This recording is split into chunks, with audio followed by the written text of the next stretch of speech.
원래는 30억짜리 집을 뭐 24억 대출 받아서 사려고 했는데 지금 뭐 살 길이 막막해졌다 막 이런 기사를 내보낸 30억짜리 집을 본인 돈 6억 가지고 24억 대출 받아서 사는 게 자, 하도 이재명이 대통령이 속도전을 벌이니까 일부 악마설이 제기되는데 악마설이 아니고 이건 악마설이라고 보는 게 맞습니다. 약간 좀 애칭인데. 자, 이런 것도 뉴시스? 네, 김병기 이번 주 추경 통과시켜 13조 민생 소비 쿠폰 7월 내에 지급한다. 네. 자, 13조 중에서 근데 이것도 좀 합의 처리가 됐네요. 와. 네, 국회 행안위 소위에서 13조 소비 쿠폰 추경안 여야 합의 처리.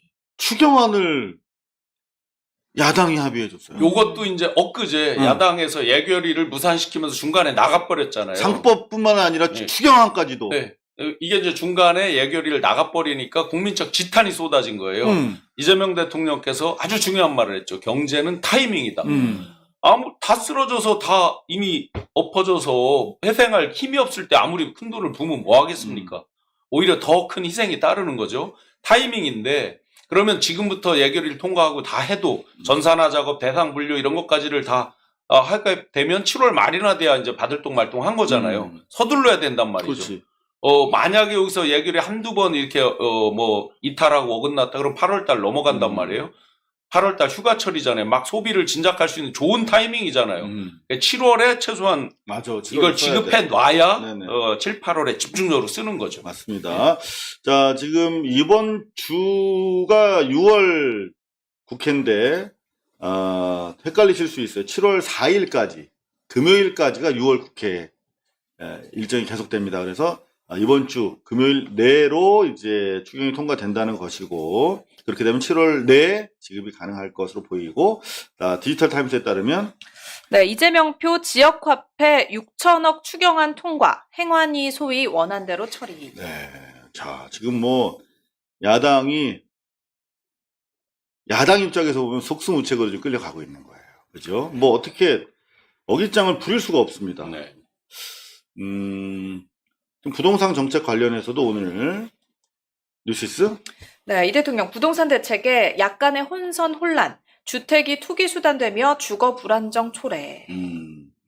그러면서 요 다시 한번 지금 국무위원 회의에서 네, 이 강조한 대통령이 얘기입니다. 부동산에서 주식으로 투자 수단의 흐름을 잘 유지해야 한다. 연계해서 지금 계속 발언하고 네. 있고. 대한민국 사람들은 네. 자기 자산 포트폴리오의 약 70%가 부동산이었어요. 미국은 거꾸로 70%가 주식입니다. 그럼 주식은 짧게 돌아가면서 어떤 국가 경제 통화 승수를 창출하는 선순환 구조가 있잖아요. 네. 부동산은 매일 사고 팔 수가 없잖아요. 또 한번 잘못하면 계속 잠기는 수도 있잖아요. 아예 못 파는 수도 있잖아요. 그렇죠. 그런 집들이 너무 많아요. 많죠. 생각보다 요즘에. 많습니다. 회사도 마찬가지고 토지도 마찬가지고. 그래서 이걸 좀 더 주식 쪽으로 그 포트폴리오의 포션을 좀 줄여나가면서 하는 걸로. 특히 이제 요번엔 대출에 대한 강력한 규제인데 이건 사실 최후수단을 꺼낸 거거든요.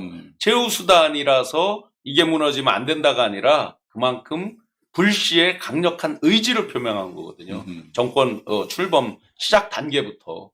그 부분의 코드를 잘 읽어야 됩니다. 네.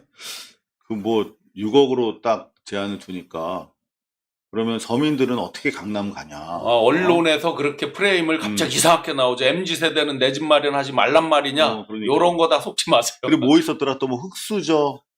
사다리를 걷어찼다. 강남 흑수저라고 했나? 네. 전문직 흑수저들. 네, 이 사람들은 어떻게 하냐. 뭐 이런. 근데 이번에 전혀 안 먹히고 있어요. 안 네, 먹히죠. 조선일보도 보면은 뭐 원래는 30억짜리 집을 24억 대출 받아서 사려고 했는데 지금 뭐 살 길이 막막해졌다 막 이런 기사를 내보낸 30억짜리 집을 본인 돈 6억 가지고 24억 대출 받아서 사는 게 강력 규제해도 되는 근거 딱 하나만 말씀드려보겠습니다. 네. 우리나라 주택 보급률은 102.5, 약 103 정도 됩니다. 이미 이제 인구 대비해서 100이 넘어가 있습니다. 근데 서울은 93이에요. 그런데 자가 소유를 보면 서울이 한 58 정도 돼요. 즉 10명 중에 한 6명 정도 좀 못 미치게 작아고 그러면 93이나 된다고 그랬잖아요. 가진 사람들이 2채, 3채 가진 사람이 많다는 뜻이에요. 아직도 내 집 마련을 못한 사람이 10명 중에 4명 이상이 있는 거예요.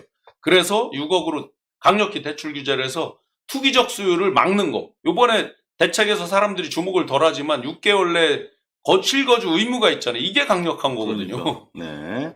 자, 뭐 문재인 정부 내내 나왔던 모든 부동산 관련 개혁 합친 것보다 더 강력하다라고 하는 평이 그때 있는데 27번인가 했는데요. 네. 그때 15억으로 했잖아요. 그렇죠. 규제를 예를 들어 요번에 6억이잖아요. 그럼 LTV 70% 역산해 보면 8억 5천입니다. 자, 8억 5천 정도로 살 수 있는 아파트가 서울에 지금 별로 없습니다. 아파트로는. 그렇죠. 네. 그만큼 강력한 겁니다. 네. 자, 그리고 또 오늘 회의에서 뭐 지시한 게 많습니다. 대통령이.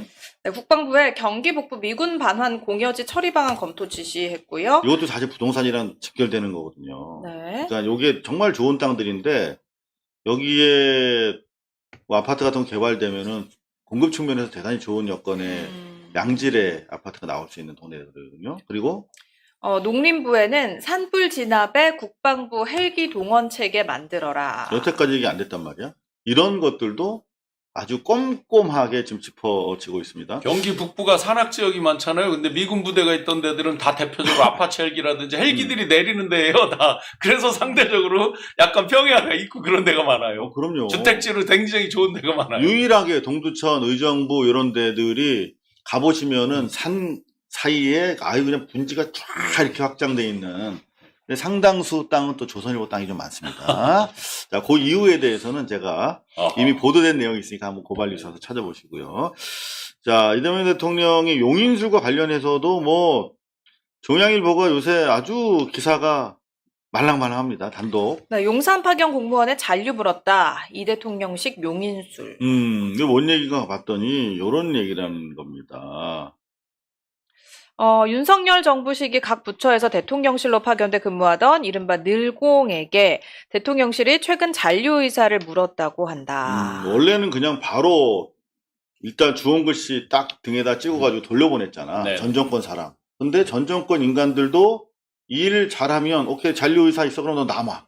이렇게 된다는 거잖아. 이건 처음 보는 기사예요. 이런 거. 처음 보지만 여기서 이제 이재명 대통령의 두 가지 굉장히 놀랍고 무서운 면을 볼 수 있는 거라고 봅니다. 네, 첫 번째 평소에 봅니다. 자주 쓰는 용어가 선용입니다. 선용. 어떤 사람이든 어떤 기관이든 기구든 누가 어떻게 리드를 하느냐에 따라 다르다. 선용이라는 게 제대로 잘 쓴다는 뜻이잖아요. 그렇죠. 그러니까 예를 들어 윤석열 정권에 있었던 사람이라도 리더들이 잘해서 쓰게 되면 다른 퍼포먼스 결과를 낼 수 있다. 이 부분에 대한 거고요. 하나가. 그래서 기구, 기관도 마찬가지로 그 선용이라는 단어를 많이 쓰세요. 그건 성남시장과 경기지사를 역임하면서 본인 스스로, 당신 스스로 입증을 해온 거예요. 그 선용의 결과물을. 또 한 가지는요. 저도 이제 13개 부처 54명 이렇게 파견 나온 공무원들을 관할을 통화를 해봤잖아요. 요즘 공무원들이 자기가 예를 들어 책임질 일이 아닌 거를 불법적으로 또는 어떤 위압적으로 지시를 받아서 한다. 그러면 연필로 메모를 남겨놓든지 뭐 포스트잇으로 이어마크 이런 식으로 이제 붙여놓는단 말이죠. 다 증거가 있죠. 자, 여기 남아서 할 사람 계속 해라. 그러면 남은 사람 몇 명이 될지 모르지만 남았어요. 네.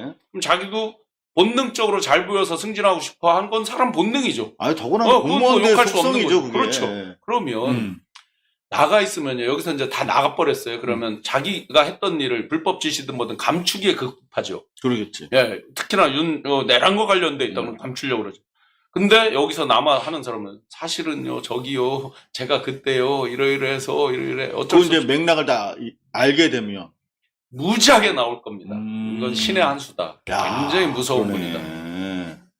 두고 보세요. 그러네. 틀림없이 내부적으로 굉장한 비밀들이 나오게 됩니다. 그 임진왜란 때도 원래 전투에서 상대국 장수나 병사들 국적이랑 임무 부여해가지고 써먹었잖아. 항상. 일본 그 나오잖아요, 그죠? 네. 그래서 요즘 이제 주로 저희 같은 경우도 대통령 인사와 관련해서 이런저런 이견이 있다라는 말씀을 좀 드리고 그리고 좀 많이 욕도 먹고 있는데 그런 과정에서 지금 많이 나오는 게 EJ라는 말이 많이 나옵니다. 네. 그러니까 대통령이 자기 자신이 있으니까 실제로 지난번에 민정수석 선임 과정에서도 조국 전 장관이 검찰 출신이 아니라서 검찰을 몰라서 오히려 당했다라고 설명을 했단 말이에요. 그리고 나서 사실은 이후에도 지금 봉욱 그 검사장을 민정수석에 앉혔는데 그만큼 확실한 개혁 의지가 있기 때문에 방금 말씀드렸던 대로 EJ의 권법을 쓰는 것이 아니냐. 이제 이런 하나의 이해가 자리를 잡고 있는 것 같아요. 특히 이제 일종의 내란 정권이라는 걸 알잖아요. 본인들도 거기에 복무했다. 그러면 이제 부처로 돌아갔을 때요. 대부분 어떻게 되냐면 국제기구 이런 데 있잖아요. 상대적으로 좀 가려진 위원회 같은 거. 우리 일반인들 들어도 잘 모르는 위원회 굉장히 많습니다. 정부위원회. 그런 데로 이제 파견 나가서 뭐 1년, 2년 이렇게 가다 보면 안에 본부에서는 또 승진에 밀리죠. 네. 본인들이 더 잘 알아요. 그런데 본인들에게 기회를 줬다? 여기서 이제 혹시 우리 시청자 여러분들께서 그들이 간첩으로 남아서 내통을 하면 어떻게 하지? 그렇죠. 한번 그런 보세요. 걱정할 만하죠. 네. 절대로 그런 거 안 됩니다. 해보면 본인의 그 동기가 더 우선이 되고 있기 때문에 정권이 바뀌어서 제가 남았어. 나 죽을 줄 알았는데 남았어. 충성을 더 다하게 되게 돼 2배 있습니다. 하게 돼 있지. 네, 그렇습니다. 나 어차피 찍혀있던 놈이니까 네. 내가 2배 더 열심히 해야 인정받을 수 있는 네. 거야. 그걸 알지, 본인은. 그럼요. 어? 그리고 이제 여기서 희망자를 받는다 그래서 무조건 다 받는 건 아닐 거 아니에요. 필터링은 하겠죠, 당연히. 여하튼 그래서 종양일보마저도 신의 한 수다 이런 네. 식으로 지금 조중동이 일제히 조중동이 계속 칭송하면 약간 우리 좀 찝찝한 게 남아 있습니다만 여하튼간에 조중동은 네, 지금 조중동이 그렇게 자기들이 쓰고 뭐가 있어요. 튀어나올지 모르고 지금 신한수라고 그러는 것 같습니다.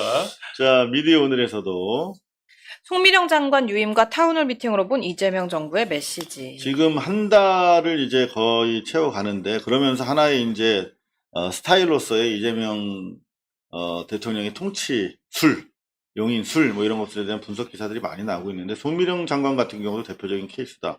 지금 입장이 완전히 선회가 됐어요.